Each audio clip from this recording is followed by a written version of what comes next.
Well, hey, how's everybody doing? Danny Vaughan here. It's been a while. It's good to see you again.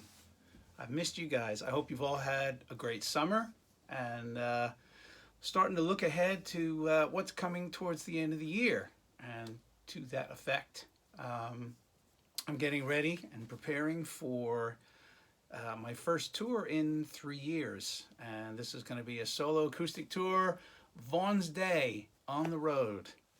I'm just doing this off the cuff, so I'm sure I'm going to make loads of mistakes and you'll have to forgive me, but I'm going to get to a point that I think something very special is happening in regard to this tour that I wanted to tell you about. As I said, it's been 3 years and I'm preparing to do what I did on Vaughn'sday, which is a different show every night. It'll depend on the audience. You guys can tell me what you want to hear. I've got 11 shows in the UK between November and December. And there's been some issues with all tours, however, and it's something worth discussing because it leads me to something really wonderful that I want to tell you about. The problem, of course, has to do with ticket pre-sales.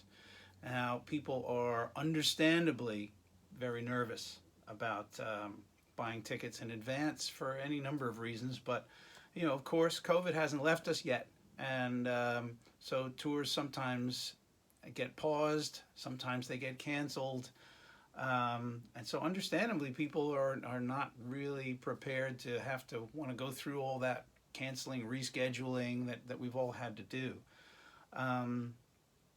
But the catch-22 of that is that venues now in particular are really depending upon ticket pre-sales in order to stay open. Between the rising utility costs that we're all feeling and the staff they have to pay and all of that, advanced ticket sales really help to keep the doors open. So how do we find the middle ground? Well, luckily, I've got the best fans in the world, and a couple of them, our dear friends Julie Bootland and Ross McDonald, came up with an idea that I haven't heard anybody try before. And I really shouldn't act surprised anymore, because over the years it gets proven to me time and time again how thoughtful, how passionate, how caring my fans, Taiketo fans, are. They're really, you guys are the top, no question about it. So here's the plan, and here's the good news.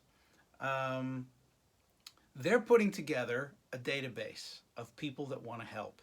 So, for instance, if you want to go to a show but you don't have a ride, or if you want to go to a show and it's far enough away where you'd have to get a hotel and you might not be able to afford that but could afford a share, Julie and Darren and Ross, have put together a database of people that want to help.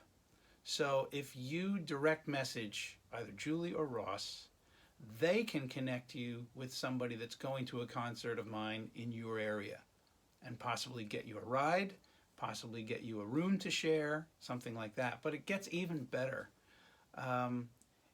If you really want to come to one of my shows, and I hope you do, and you just don't know if you can afford it, totally understandable. There are amazingly generous, kind people in both the UK and America that have put up money to buy other people tickets. Once again, Julie and Ross have the database, so if you really like to come to a show but can't afford a ticket, you can very discreetly direct message them and say, for instance, you know, I live in Newcastle, I really want to go to the show, but times are tough, and we've got people out there that will buy your ticket for you. And this just fills my heart like nothing has in a long time and gives me hope. So first of all, I want to thank all those silent partners out there that have been so wonderful and kind to offer this possibility. So the money's there for those who might need it. The rides are there for those who don't have it. Get in touch. You can find Ross and Julie on their own pages or on my pages. They're there quite frequently. Contact me if you're not sure how to get in touch with them on Facebook, whatever. And please come down, because a good show is nothing without you guys. And I'm really looking forward to doing some pretty great shows. As always, going like we did with Vaughn'sday, going into my catalog, not just playing the obvious, bringing out some new tunes, perhaps, you know, stuff you haven't heard or have barely ever heard. It's going to be fun, and I want you to be there. So looking forward to seeing all of you in November and December. Take care.